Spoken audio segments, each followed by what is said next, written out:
So this is going to sound extremely cliche, and you may even cringe when you hear me say this, but I am grateful for the challenges I have gone through.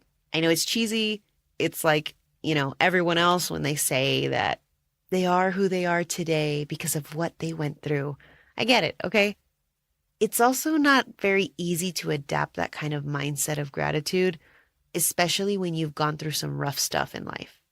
Recently I have been thinking about how I can reflect on the pains of the past and how I can move from blaming to a place of accepting what happened and then grow from it. In today's episode, I actually talk about this subject as I share with you some personal details about my childhood and adolescence. I share what it was like being raised by two people who suffered abuse and neglect as children, and how that affected the way they raised me. Let's just say that two broken people don't just magically live happily ever after once they have a child. I also talk about what it was like being raised in one household where I was forced to drink shots, while my other parent ended up in the hospital after being shot. To this day, that is still one of the worst days of my life. This episode is the first episode in a series called The Street I Grew Up On. This is where myself and my guests will share what our past experiences were like as children and teenagers. You can expect to hear stories about difficult upbringings, neglect, abuse, accidents, and traumatic experiences in general. You will also hear how we have found ways to heal from our pasts and the hope we have for the future. You are listening to The Streets of Our Lives. My name is Lina La Rue, a recovering, people-pleasing, overachieving perfectionist with a lot of repressed emotions from my past. I want to invite you on my journey to learning how one can emotionally and physically heal from difficult life experiences. The goal is to first recognize how our past experiences affect every aspect of our lives, our health, relationships, self-image, etc. Once we recognize how our past is affecting our lives, we can then decide to break free from its limiting hold it has had on us.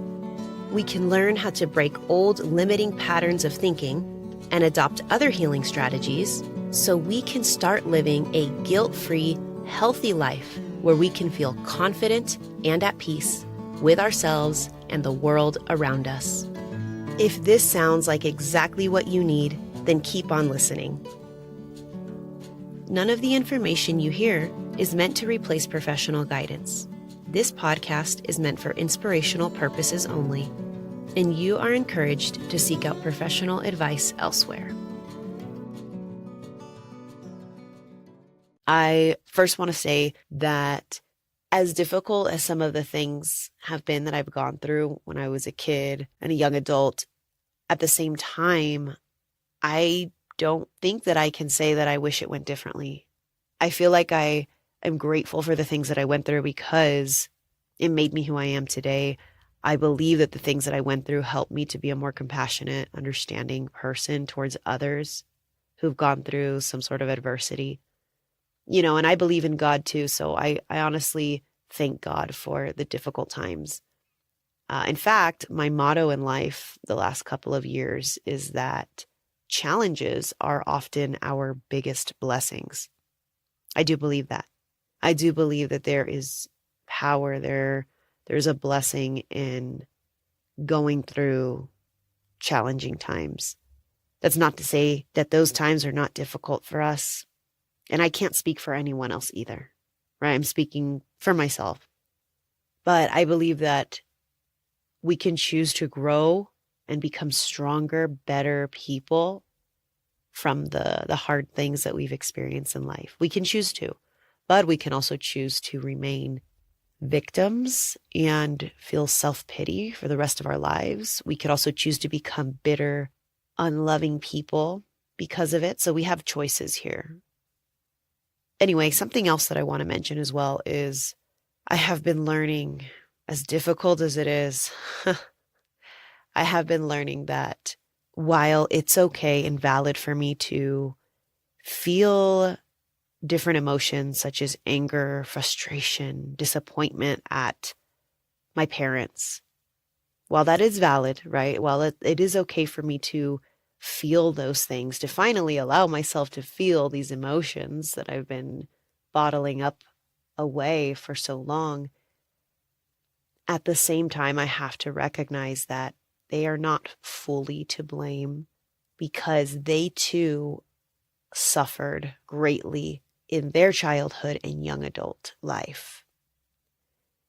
And I have to also mention that I have to look back even further, because I have gone from blaming my parents to then instead saying, you know what, it's not their fault, so I blame my grandparents, right? I blame my grandparents, my father's parents and my mother's parents, for what they did to my mom and dad. But then I've heard stories, and I have to recognize that my grandparents were also hurt and suffering from my great grandparents. Further back, I don't really know the stories. But what I can say is I recognize, not just in my own family, but there are patterns. Hurt and suffering can get passed from generation to generation to generation. So I am trying to be more careful with blame, who I put the blame on, right?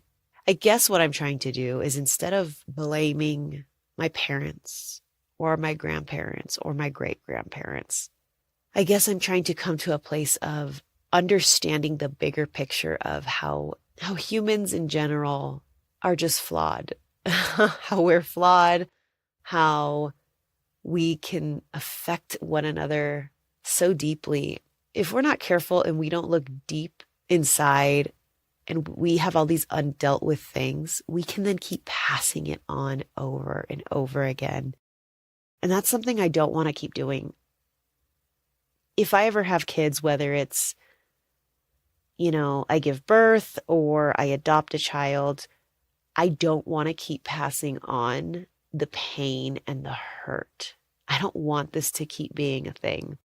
So I know I haven't gotten into the details of my childhood and things like that yet, but I needed to put this long disclaimer out there for you listeners, because I think it's easy to get into a place where we go from one extreme or another. We can either go all the way to the blame game, or we can go to the other extreme of blaming ourselves and taking on our pains from childhood as if it was our fault, because I'm not saying that either. No, no, no, no.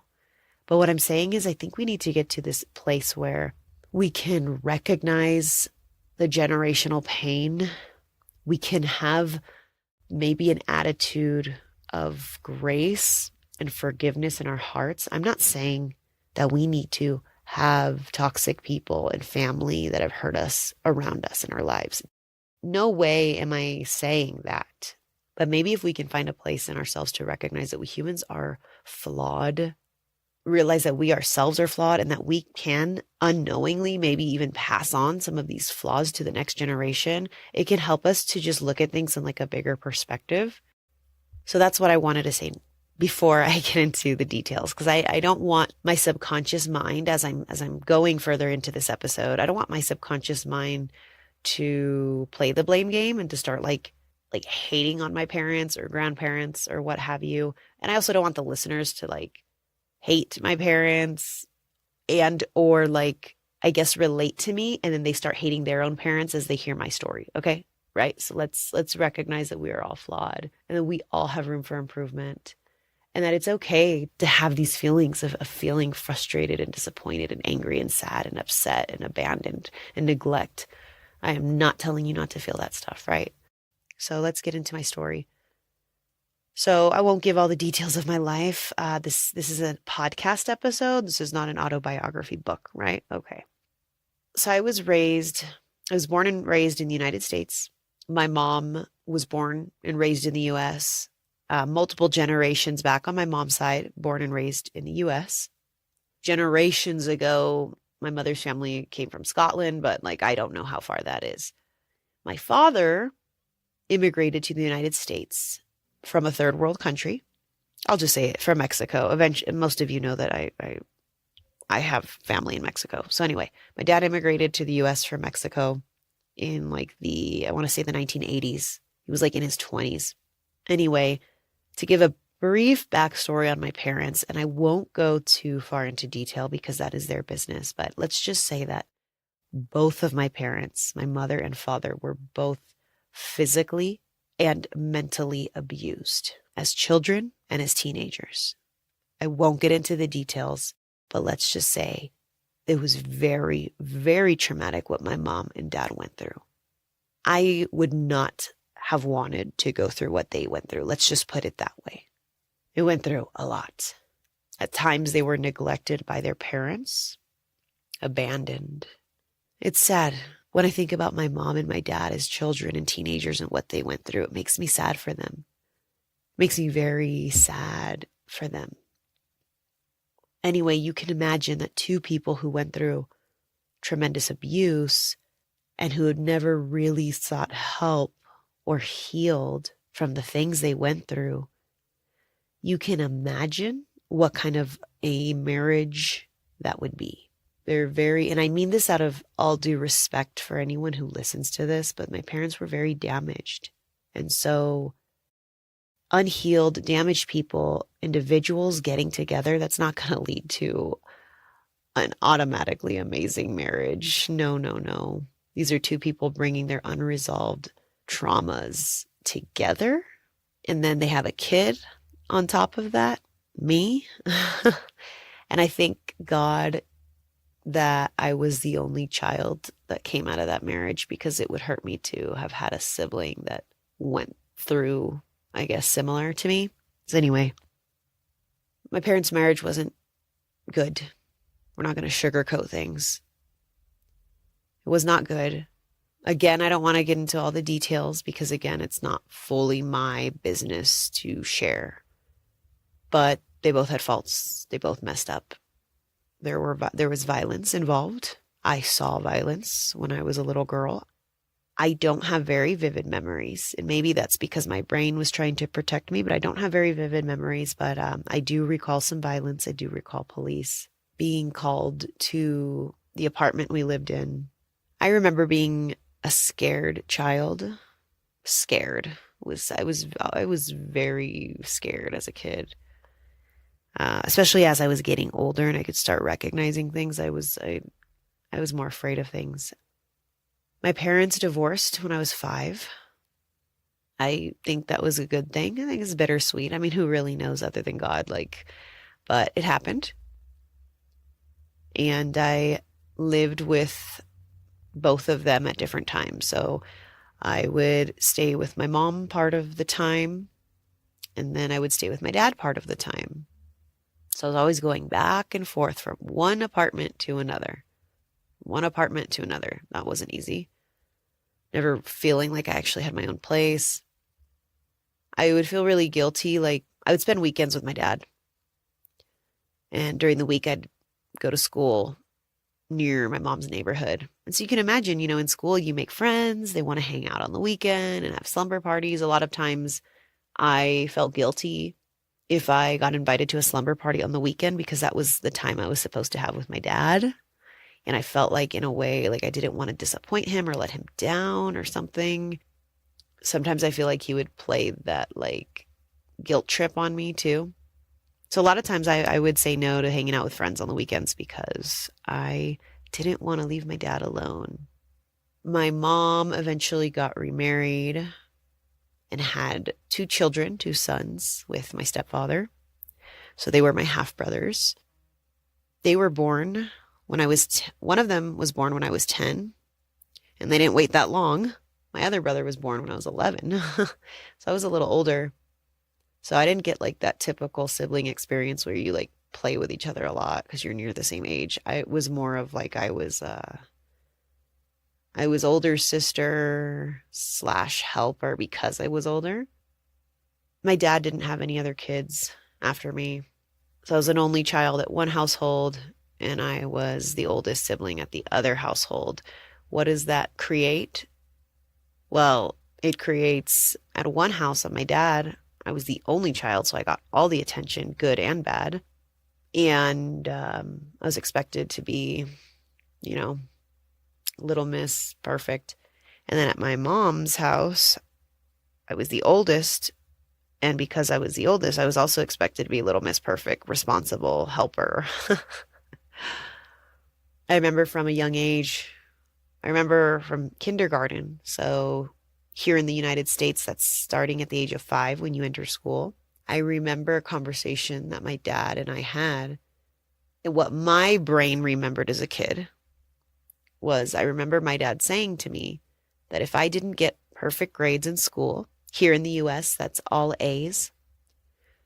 If I didn't get straight A's, all A's in school, I wouldn't be good enough. I realize now that what he was probably trying to do, especially being, an immigrant from a third world country, he was probably trying to motivate his daughter to do really well in school so that way I'd have a better future. But the way he said it, or at least the way that my little child brain understood it, was if you don't get perfect grades in school, you will not be good enough for me. That's what I understood what he was saying, that I would not be good enough for him if I didn't get perfect grades. And because I was afraid of my dad, because he was a person full of a lot of rage and anger. And I now realize that comes from unresolved pain from his childhood. But regardless, he was full of rage and anger, and that always scared me. And he expected so much out of me. So I wanted to please my father so much. My people pleasing started with him initially, I realize. I wanted to please him, and so I made it my mission. I had to get perfect grades from the age of 5. So I became obsessed with school and my grades. And I would get praised like over the years that, oh, your daughter, or oh, wow, Angelina, Lina has such good grades, blah, blah, blah. But honestly, I don't think people should get praised just for having perfect grades. Anyway, I remember I started busting my butt in school. And like in first grade, I got a report card. They sent a report card home of our grades and our behavior, things like that. And I remember like on one column, one section of the report card, I had 1B. I remember arriving home that day to my mom's house, since I was staying at her house during the week, crying. I came home crying to my mom, and she thought I hurt myself. She thought something bad happened. She said, "What happened to you? What's wrong?" And I told her, I showed her my report card, and I said, I got a B on my report card. There was 1B and the rest were A's. All my other grades were A's. And she said, Lina, you're crying because you got 1B? The rest are A's, and a B is good. A B is a really good grade. Why are you so upset about this? And I remember telling her, well, my dad said I wouldn't be good enough if I didn't get all A's. And my mother spoke to my dad. She was upset. They were already divorced at this time. And she told him, your daughter came home crying because she received 1B on her report card because of something you told her. And I remember a few days later when it was his turn to have me, we were talking and he tried consoling me and he tried telling me, honey, like, getting a B is okay. You did good. My point is just try to do as good as you can in school, but a B is still good. Just try hard. I wasn't trying to tell you you had to get all A's, but the seed had already been planted since kindergarten. And regardless of what he tried telling me then, I was already obsessed with my grades in school. And at that point, I realized that it honestly had nothing to do with my dad anymore, like trying to please him with my grades.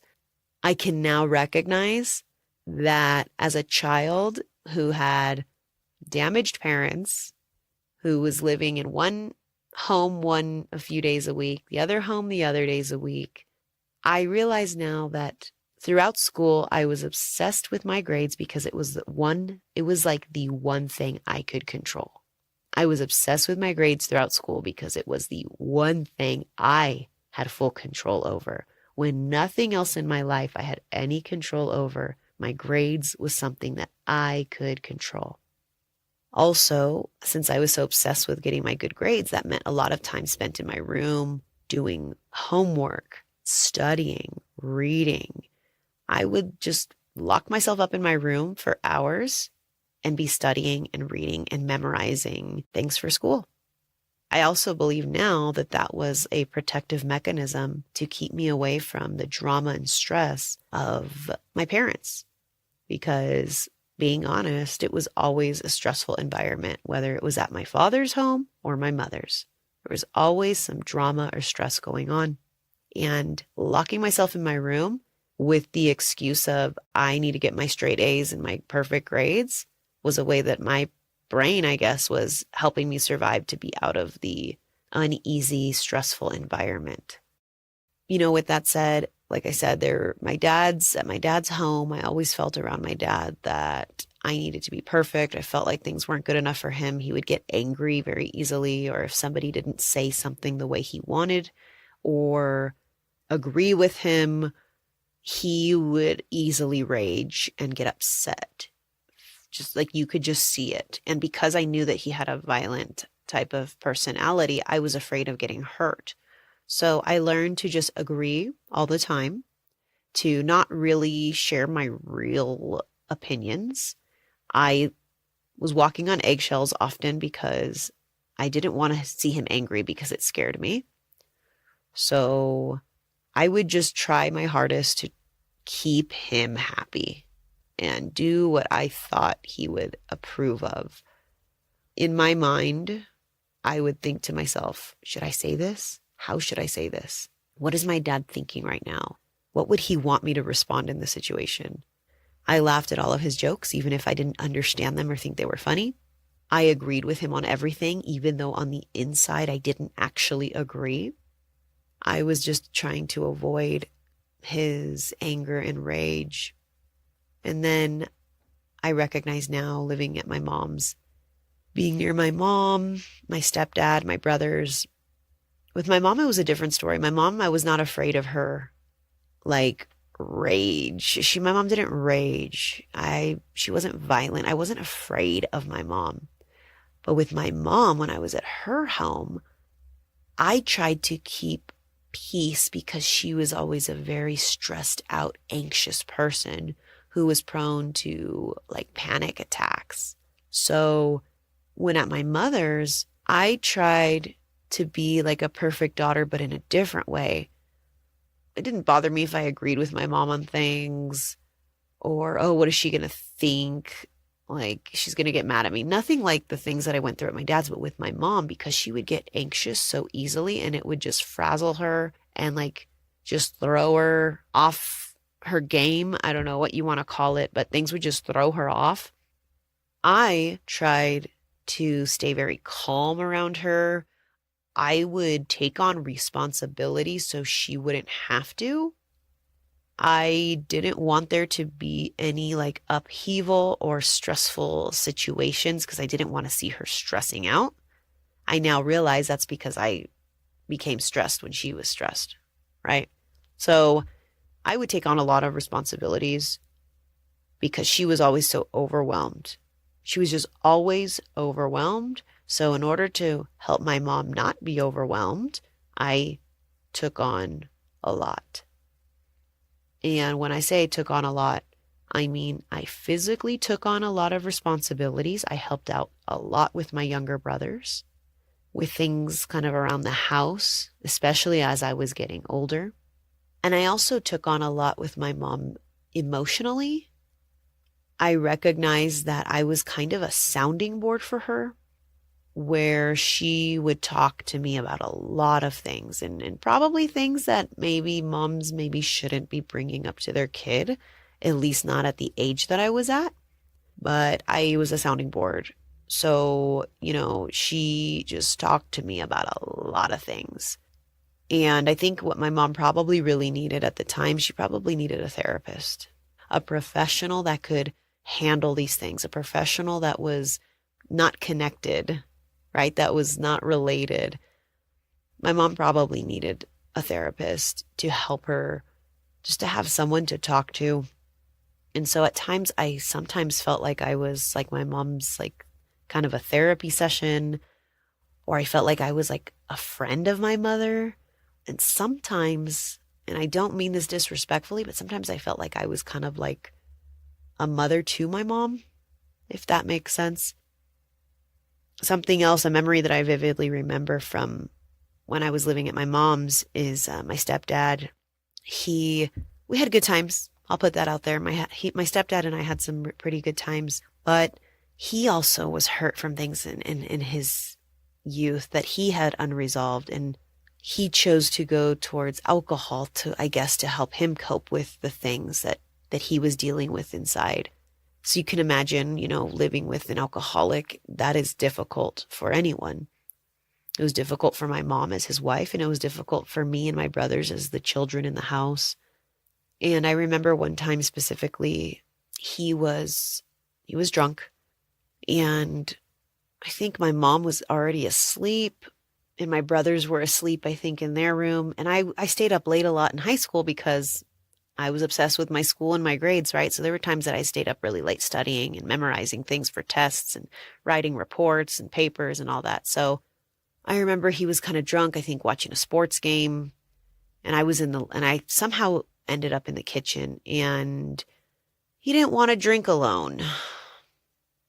Again, probably because alcoholics, they're very depressed on the inside, right? Like I can come from a place of understanding with that, not blaming him, right? He probably felt very lonely. And because he was always a very quiet person normally as sober, maybe alcohol helped him to open up a bit. So he didn't want to drink alone. He was drinking hard liquor and he was taking shots, and he told me to take a shot with him. I had a moment where I thought to myself, Lina, you've been around like your father, who can get very angry and sometimes unreasonable if you don't do or say what he wants. So if you tell your stepdad that you don't want to take a shot right now while he's drunk and unreasonable, things could get violent or loud. I thought to myself, Lina, your mom's asleep and so are your brothers, and for their sake, so that way your stepdad doesn't get mad and then he makes noise, your mom wakes up and then your brothers start crying or something, you know what? To avoid bothering them or for them having to deal with this stress, just take the shot, girl, even though you think it tastes disgusting. And even if it's a school night, just take the shot. So to make him happy, I took the shot of alcohol. I think he wanted me to do another one, and I just said, no, I'm good, I'm fine. But I stayed calm and I did it. And that memory, it still bothers me because, I realized that in that moment I was acting like a parent in a way. Like I was like trying to protect my mom and my brothers. I was a teenager myself, and I'm taking alcohol on a school night just so that way there can be peace kept in the house. Anyway, things, things got more stressful. So you can imagine what a daily life is for a child and then a young teen to be living in these kind of environments. Oh, and something else I'll mention too about what made the environment even more difficult, especially at my mother's house, is my brothers were both diagnosed to be on the autism spectrum when they were young. So you can just imagine how that added to the stress and the chaos. You can just imagine it. I also went to multiple elementary schools and middle schools. It always seemed like we were just moving around all the time. Not only at my mom's, but at my dad's too. He was always moving around, always moving to different apartments. So it was like almost every 6 months to a year, he would be in a different apartment. So it was like, okay, where's the next place my dad's going to be living this time? Where is he going to take me to this time? And just always having to learn new addresses, adding that to my bank of things that I had to memorize. It was a lot. I realize it now. I can realize it now that was overwhelming for a child and a teenager to go through.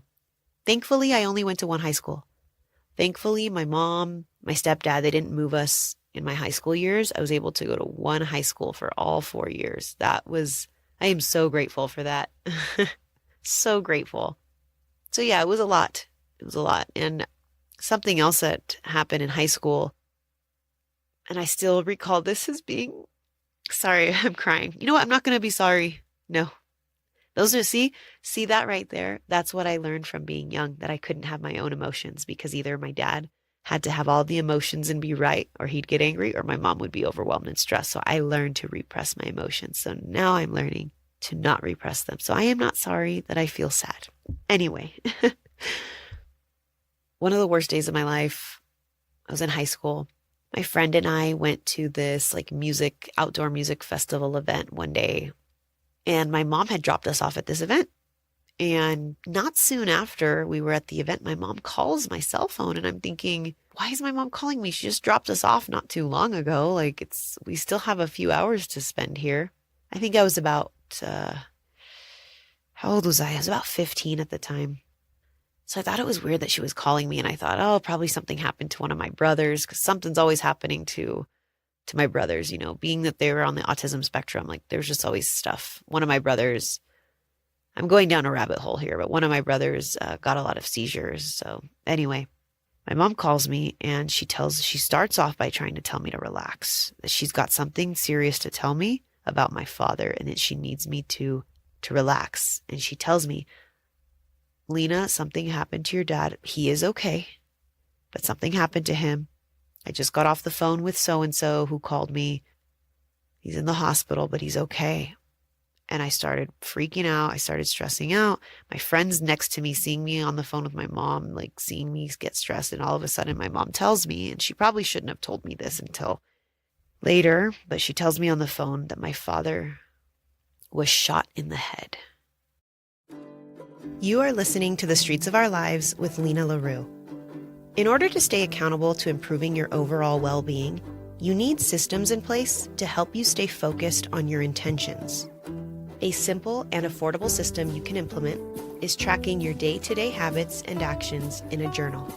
Lucky for you, I have a collection of journals that I have created to help you do just that. My 90-day wellness journals are meant to help you keep track of your day. Each day, you will be able to track the following: your food and supplement intake, your physical activity or self-care practices, your physical symptoms, and your emotions and feelings. You also have a section to set your daily intentions at the beginning of the day, as well as a section at the end of the day to reflect on your challenges and successes and what you are grateful for. These journals are great for those who are keeping track of their mood and emotions, for those who have specific weight goals, for those who are recovering post-surgery or injury, for those who are preparing for an athletic competition, and for anyone who simply just wants to keep track of their overall well-being. You can purchase these journals online at Amazon. I will make sure to put a link in the show notes so you can get one of these journals for yourself or for a loved one. Now, let's get back to the show. But she tells me on the phone that my father was shot in the head. It felt like I was just standing there screaming. That was all that could come out of me.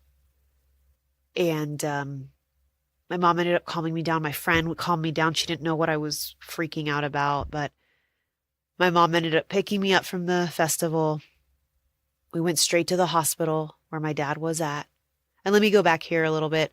Even though my mom and dad had been divorced since I was 5, they still had some of the same friends and connections. So, one of their mutual connections was the person who informed my mom about what happened to him and where he was at. So that's how we were informed. And that's why my mom was first informed before me. So anyway, my mom takes me to the hospital. And I can still see him in my mind. But I see my dad laying there in the hospital bed, just his face just like purple and swollen. It doesn't even look like him. And he's out of it. I don't know if they obviously probably had him on drugs or something. Oh, it was just so sad. And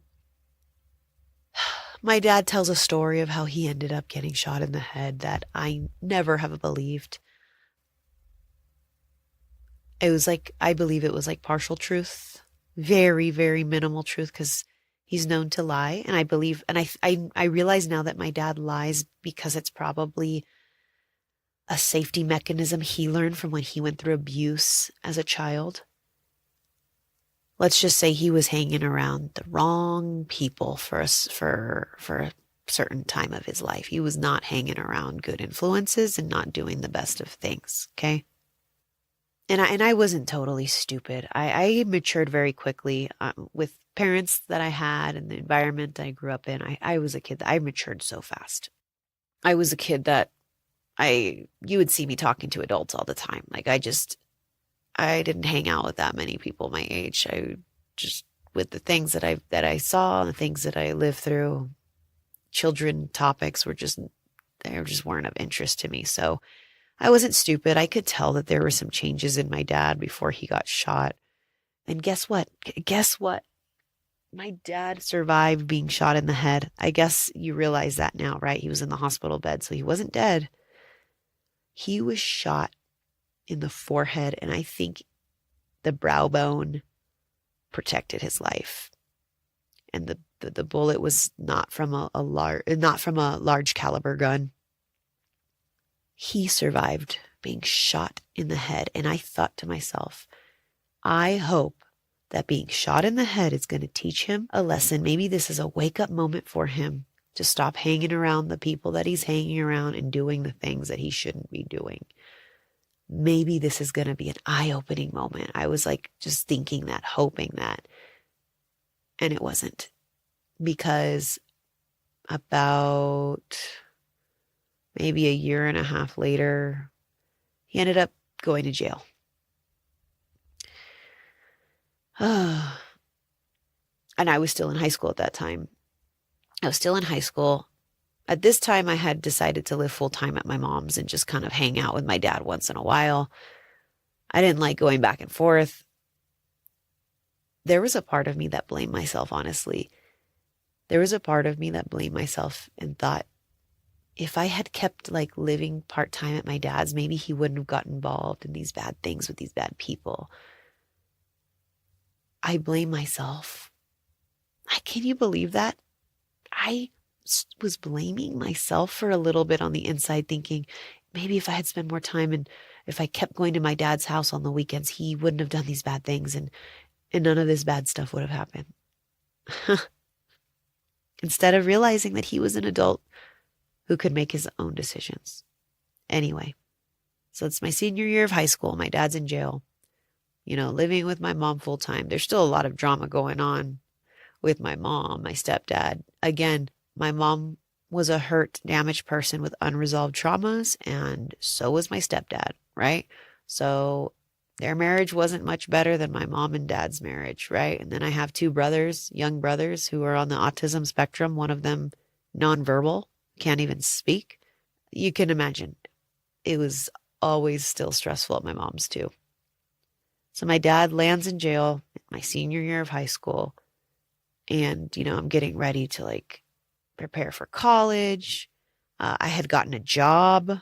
So I was working part-time, trying to make some money. I was starting to pay some of my own bills.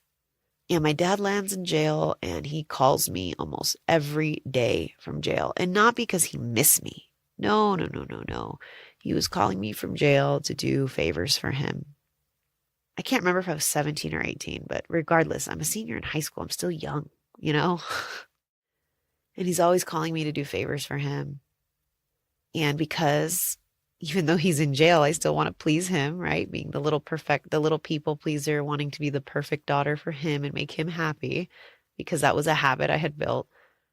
I would do these favors. He would ask me to call family members in Mexico that he had, asking for loans from people, this, that, and the other. And one day he asks me to go to his apartment and to look for like important documents of his, because he doesn't know how long he's going to be in jail.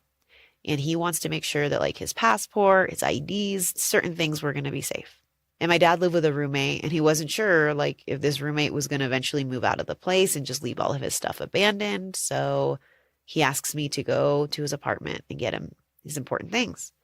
And I'm going to add something in here. Ever since I was the age of about 12, my father has always given me a copy of his apartment keys and his car keys, because he always knew that I was more responsible than him. That if he ever lost his keys, which he often did, that his daughter would always have copies. So I had a copy of this apartment key. I go to the apartment. I go one day after I get out of high school. I don't even think I told anyone where I was going. I don't think I told my stepdad or my mom. Plus, they were always busy and so focused on their own things.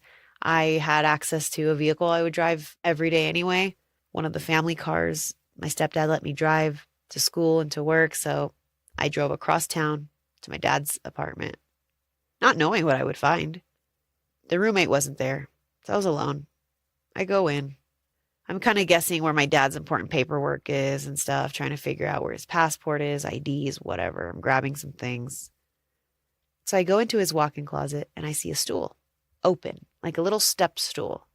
Open, not like folded and set aside like on the wall or in a corner, but like open smack dab in the middle of the closet.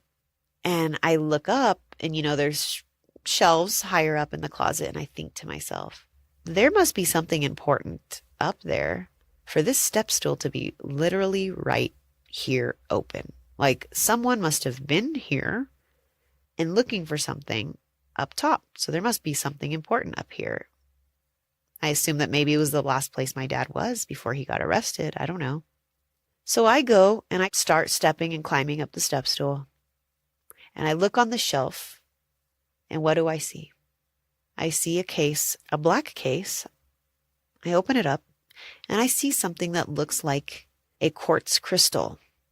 So at the time I told you I was working, right? I was working at a store that sold indigenous handmade items. And we also sold rocks, like collectible rocks, turquoise, rocks like obsidian, onyx, rose quartz. And we also sold quartz crystals.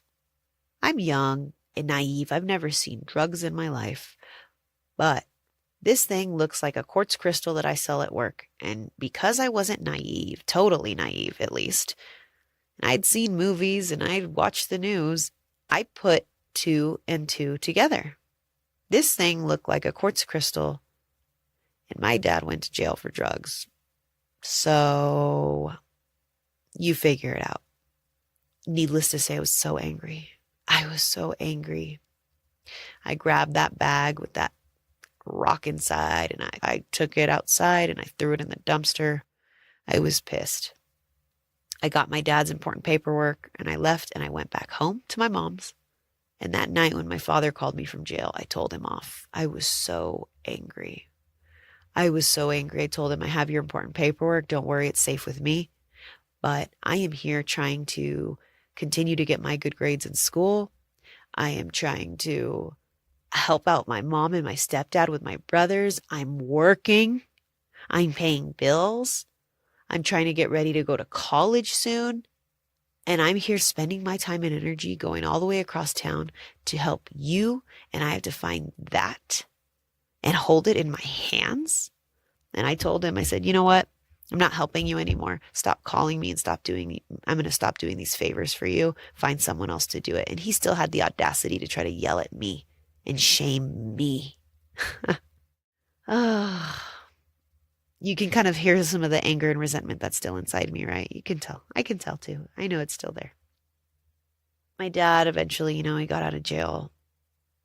We met and he apologized and he said he was going to change because I threatened him that I would never have a relationship with him if he continued to do the things he did. And so, yeah, he basically, from what I could see, started changing.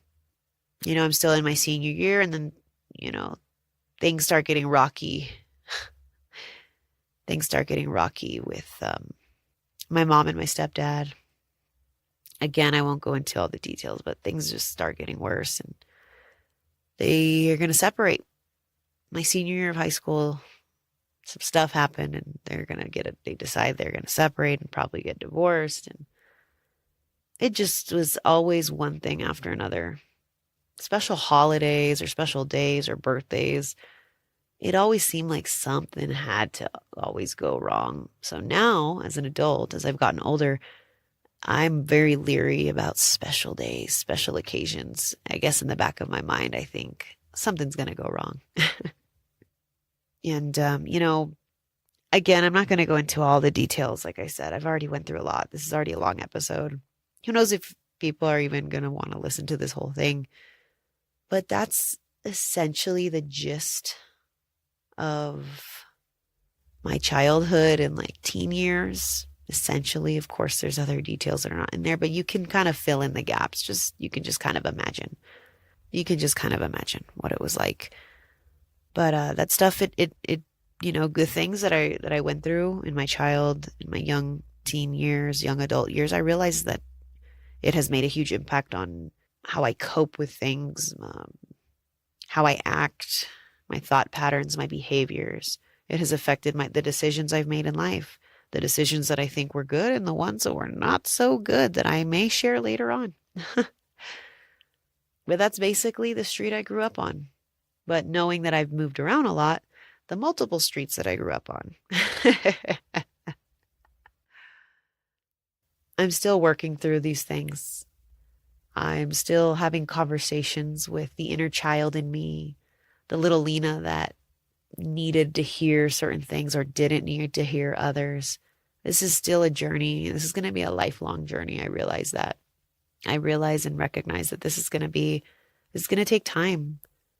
And I'll probably make some steps forward, make some progress, and then I might make a few steps back. That's what life is. And if we can start recognizing that it's a journey and it's a process to heal and to improve and to become better, stronger versions of ourselves, I think that our journeys will be full of more peace and tranquility. We will give ourselves more grace and mercy, and not just to ourselves, but to the people who have hurt us. Because what I'm realizing is the people that have hurt me, as hard as it is to admit, I recognize that my parents probably didn't intentionally want to hurt me. Actually, I know it. My mom and dad did not intentionally try to hurt me. I realize that they didn't intentionally want to hurt me, but they did.